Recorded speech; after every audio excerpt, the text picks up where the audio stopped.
Bonjour tout le monde et bienvenue à votre épisode numéro 22. Alors, ça continue. On fait nos tests encore, Marie-Josée, sur la nouvelle caméra.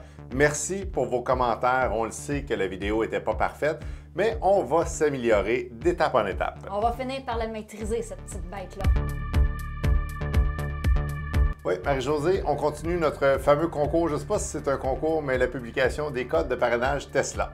Oui, si vous voulez que votre code de parrainage apparaisse à l'écran, n'hésitez pas à nous envoyer votre code de parrainage Tesla par Messenger ou par courriel, puis on va le diffuser ici dans vos nouvelles. Bienvenue sur le petit couple électrique. Marie-Josée, je pense que la totalité de nos nouvelles commence souvent avec une nouvelle de Tesla. Alors, parlons de Tesla. Oui, la nouvelle concerne cependant seulement les États-Unis pour l'instant, concerne leur superchargeur Tesla. Maintenant, il y a des frais de 1 $ par minute qui seront applicables si la voiture reste branchée au-delà des 90 % d'autonomie, mais seulement si la station des superchargeurs est très occupée. Ouais. Mais là, reste à savoir qu'est-ce qu'ils veulent dire par très occupé. Est-ce que c'est 80 % des bornes qui sont utilisées, 70 % des bornes qui sont utilisées, 100 % des bornes utilisées? Ça, pour l'instant, on ne le sait pas, mais il y aura des frais de 1 $ par minute si on dépasse le 90 % de batterie, seulement si la station est bien occupée. Si on se fie à quand on allait à Lévis, souvent on recevait une notification quand que les bornes de recharge tombaient à plus de 80 % d'utilisation. On nous demandait d'utiliser le plus rapidement possible la borne de recharge. Selon moi, Tesla va s'ajuster avec un petit peu ce protocole-là. C'est une très bonne chose. Oui, ça va éviter de l'engorgement inutile, selon moi. Marie-Josée, une nouvelle qui sort de l'ordinaire complètement. 3 Suisses qui décident de faire une expédition vraiment complètement sautée. Oui, on vous avait parlé là, en début d'année de l'expédition au pôle Sud.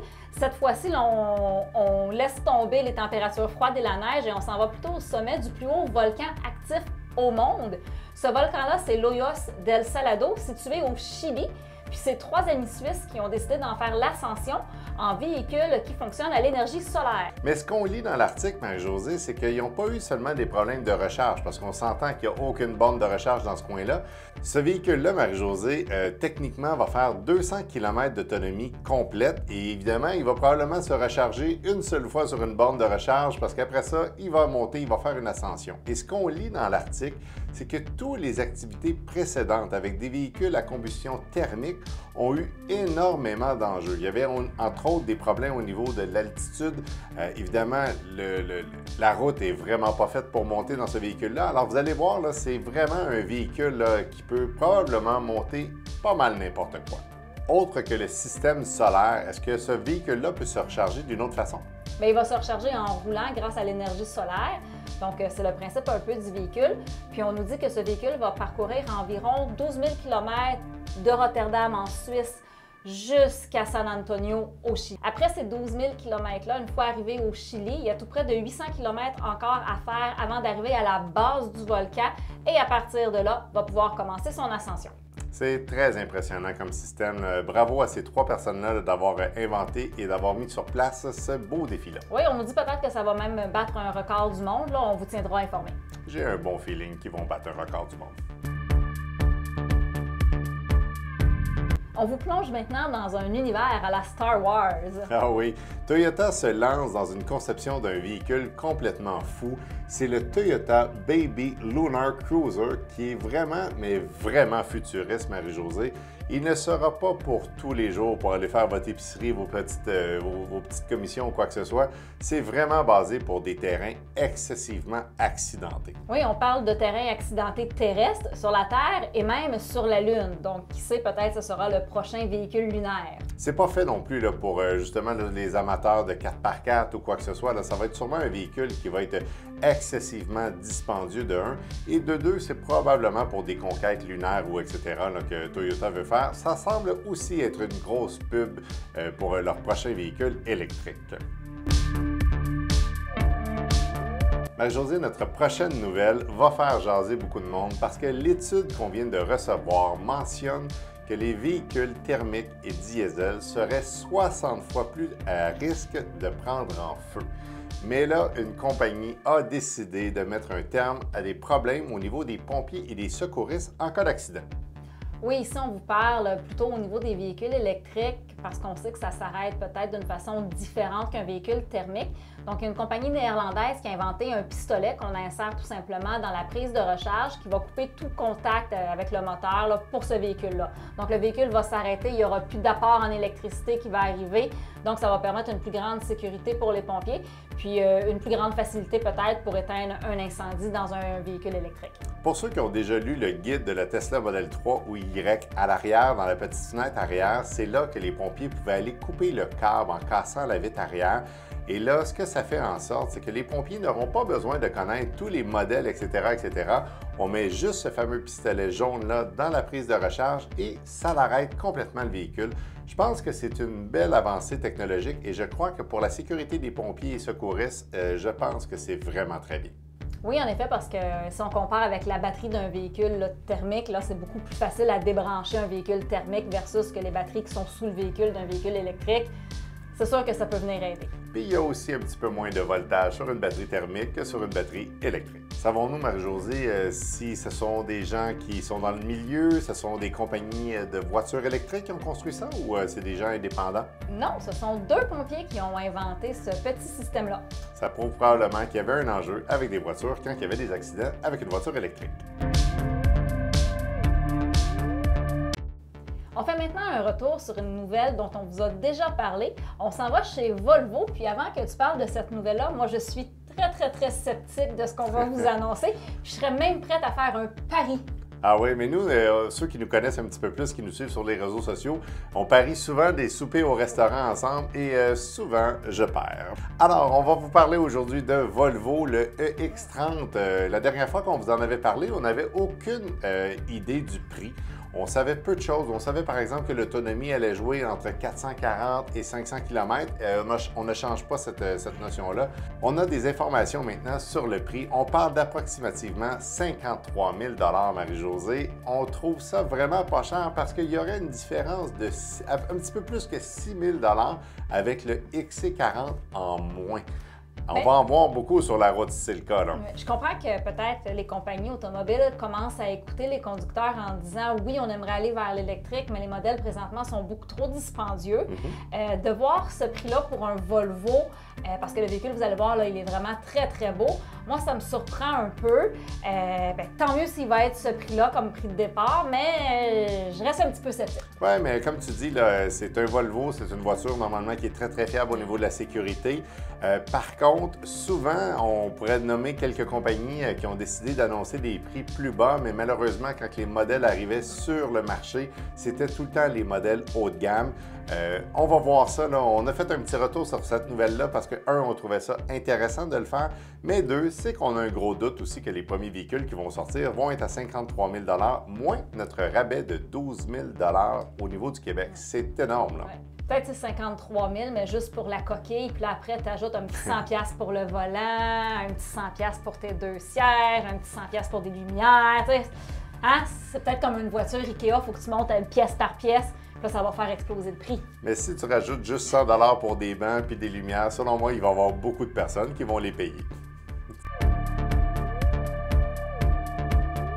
On a appris que certains conducteurs de BMW ont eu une mauvaise surprise après l'achat de leur iPhone 15 en voulant le jumeler avec leur voiture. Oui, et il semble avoir des gros enjeux avec la communication NFC et aussi la recharge sans fil. En gros, c'est que plusieurs voitures, on le sait, commencent à utiliser le téléphone pour déverrouiller, entre autres, le véhicule, faire partir la voiture. Et ça, c'est avec la connexion NFC. Et là, il semble qu'avec le iPhone 15, certaines BMW décident de bouder la nouvelle version et le nouveau téléphone. Et là, ce que l'article ne dit pas, est-ce que c'est toute la gamme des iPhone 15? Est-ce que le Pro, Pro Max, Pro Plus, etc., là, toute la gamme...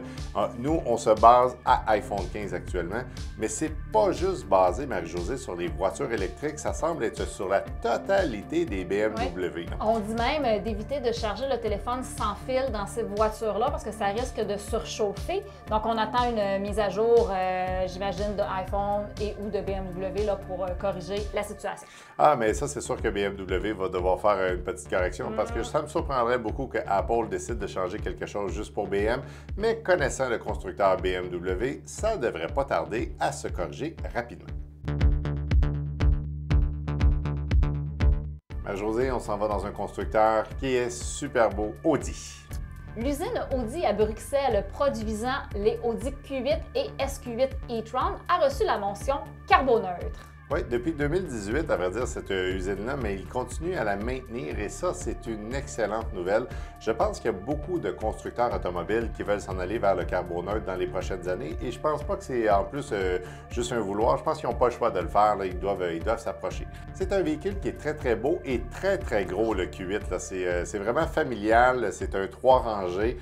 C'est magnifique et cette usine-là, mais tant mieux, elle fait en sorte de profiter la planète d'une meilleure qualité d'air dans les prochaines années. Comment l'usine a pu faire en sorte de devenir carboneutre? Elle a installé des panneaux solaires, bien sûr, là, autour de l'usine. Et sur le toit de l'usine, on retrouve un parc de plus de 37 000 m². Puis on dit même que le journaliste a pu aller se promener dans ce parc-là et semble-t-il que c'est de toute beauté. Et on sait tous que les arbres, dans la lutte contre le CO2, là, c'est vraiment quelque chose de très efficace. Selon moi, c'est la chose la plus importante. Là. Fait que, mais bravo à Audi! On vous parle maintenant des superchargeurs Tesla avec la norme NACS. On sait maintenant qu'il y a d'autres constructeurs qui vont s'affilier avec cette norme. Oui, Kia, Genesis et Hyundai avaient mentionné qu'ils voulaient devenir aussi dans la liste, mais ça avait un petit peu tardé. Alors là, maintenant, c'est confirmé. D'après ce qu'on comprend, c'est même signé. C'est une super bonne nouvelle parce qu'on le sait, la Ioniq 5, entre autres, et la Ioniq 6 sont deux voitures qui peuvent recharger très rapidement. Alors, ils vont pouvoir bénéficier des fameuses bornes de recharge NACS de Tesla qui sont toujours aussi magnifiques et toujours aussi efficaces. Ouais, moi, j'ai vraiment hâte de voir quand tout ça va être en place puis qu'on puisse aller se recharger là, sur ces bornes-là. J'ai vraiment très hâte d'essayer ça. Ouais, on a eu des discussions avec d'autres YouTubers dernièrement et puis on disait justement que faire le tour du Québec pour changer entre autres les bornes de recharge du circuit électrique de Flow va prendre quand même probablement plusieurs années. Par contre, ce qu'on a bien hâte de voir et ce qu'on espère, c'est que toutes les nouvelles bornes qui vont arriver en 2024-2025 vont pouvoir avoir ce connecteur-là automatique. Ça ferait en sorte de changer beaucoup plus rapidement le parc de bornes de recharge. Lucid Air a finalement décidé d'écouter les consommateurs et d'offrir une voiture abordable. Une aubaine, Marie-Josée. La première Lucid Air à moins de 100 000 Et là... attends, je vais aller la réserver tout de suite. Oh, écoute, je pense que non. Par contre, il faut faire attention parce que là, c'est 100 000 avant taxe. Elle est 99 500 exactement. Alors, plus les taxes, vous comprenez que ça va monter rapidement. Mais c'est pas ça l'objectif, c'est tout simplement qu'ils veulent faire en sorte de diminuer leur prix, oui, mais c'est que c'est une voiture de base très luxueuse. Lucid Air, là, il faut comparer ça à des voitures là, comme Mercedes très haut, du BMW. Moi, j'aime même comparer ça à mes amis Porsche qui m'ont toujours pas réécrit. Mais, tu sais, j'emploierais quand même pas le mot abordable. Aubaine. Non, abordable ou aubaine. Surtout dans des temps comme aujourd'hui, je sais pas. Non, je sais, sauf que c'est comme si, admettons, si on faisait le comparatif que Ferrari sortait la première voiture en bas de 100 000 $, je pense que les amateurs diraient que c'est une aubaine. C'est pas du tout le cas, c'est pas ça qu'on veut dire. Par contre, cette voiture-là, moi, je trouve très impressionnante. Elle veut évidemment compétitionner la Tesla Model S et elle va faire entre 650 et 674 km d'autonomie. Et l'autre point très intéressant, c'est la recharge de 12 minutes qui vont aller chercher approximativement 240 km. Ça veut dire que quelqu'un qui veut juste recharger un 12 minutes, dans notre cas à nous, peut faire Montréal-Québec. C'est fou. Marie-Josée, dans le concept d'aubaine, est-ce qu'on a à peu près la grille de prix de chez Lucid Air? Oui, on dit que c'est le modèle le moins dispendieux, celui à 100 000 $, parce que les modèles chez Lucid Air partent environ de 126 000 à 242 000 $. Et on a même un modèle qui dépasse les 300 000 $. Donc, c'est un aubaine. moins cher. C'est moins cher. On vous parle maintenant d'un véhicule qu'on ne sait pas trop où classer. Est-ce qu'il fait partie des beaux véhicules, des moins beaux véhicules, des véhicules vraiment très spéciaux? Vous avez sans doute deviné qu'on vous parle ici du Cybertruck. Oui, le Cybertruck a finalement, vous l'avez vu dans les nouvelles numéro 21 qu'on en parlait, qui était maintenant passé au Québec. Et là, il arrive en grande trompe, comme on dit, avec 3 modèles. Le premier modèle sera un modèle à propulsion à 82 800 le prix de départ.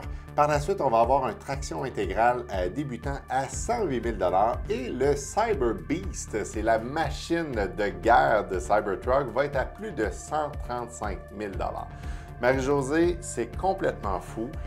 J'aurais bien aimé le voir, ce véhicule-là, parce qu'en plus, si on regarde les normes de charge, etc., il se compare super bien au F-150 Lightning. On parle approximativement de 7500 livres de tir de charge pour le premier véhicule à un petit peu moins de 12 000 livres là, pour le dernier, le monstre avec 4 moteurs, etc. Marie-Josée, on le sait, on n'en a pas vu encore officiellement, mais ce que Elon Musk dit, c'est que l'usine est en train d'en fabriquer des centaines et des centaines à voir dans vos prochaines semaines, sûrement sur la route. On vous demanderait de laisser dans les commentaires en un mot comment vous trouvez le Cybertruck. Toi, ça serait quoi ton mot? Je pense que ça serait spécial. Toi? C'est dur à faire, mais je dirais un mélange de robots, mais roboïde, ça n'existe pas, donc je dirais futuriste. À la dernière épisode, on vous parlait des bornes de recharge de chez Audi. Maintenant, on s'en va chez Lotus. Oui, mais c'est des bornes de marque Lotus. Ce sont des bornes qui vont pouvoir offrir 450 kW. Donc, éventuellement, les voitures qui seront construites vont pouvoir se recharger à cette borne-là. On dit que c'est des bornes là, de grande vitesse là, pour passer de 20 à 80 %. Est-ce qu'on parle d'une nouvelle au Québec, au Canada? Est-ce qu'on sait un petit peu où est-ce qu'ils vont être implantés? Ça devrait être au Québec, c'est ce qu'on nous annonce, mais on ne sait pas à quel endroit ni quand elles seront implantées. Alors, on vous tient au courant. Pour la section voyage, on vous parle des Hilton. Oui, pour ceux qui aiment voyager, souvent on a besoin d'un hôtel pour y passer la nuit. Les hôtels de la franchise Hilton annoncent l'implantation de 20 000 bornes de recharge Tesla universelles dans leurs hôtels au Canada, aux États-Unis et au Mexique. C'est vraiment intéressant parce que, on le sait, c'est une des meilleures places pour recharger sa voiture, c'est justement pendant qu'on dort. Alors, si on peut avoir cette belle opportunité-là dans les hôtels, je suis sûr que plusieurs électromobilistes vont choisir d'aller dans ces hôtels-là au lieu d'aller ailleurs. C'est sûr, parce que nous, ça fait partie de nos premiers critères de recherche là, pour un hôtel. Est-ce qu'il y a une borne, oui ou non? On va même peut-être préférer un hôtel légèrement plus dispendieux parce qu'il a une borne versus un hôtel un petit peu moins cher sans borne. Oui, mais légèrement plus dispendieux. C'est vraiment, on parle de quelques dollars, mais par contre, c'est vraiment pratique d'avoir une borne de recharge. Et on l'a vécu dernièrement à Québec. Il y avait plusieurs bornes de recharge à l'hôtel qu'on était allé. Alors, on a adoré ça. C'est vraiment, vraiment pratique. J'espère que les hôtels vont emboîter le pas eux aussi. C'est ce qui complète notre épisode 22. On espère que vous avez aimé toutes nos nouvelles que nous avons présentées aujourd'hui et n'hésitez surtout pas à vous abonner en cliquant sur le bouton s'abonner en bas de l'écran. Et c'est sûr, Marie-Josée, on adore ça quand vous nous laissez un petit commentaire. On aime bien vous répondre. Mais merci d'avoir été à l'écoute pour une 22e fois et on se dit à la prochaine.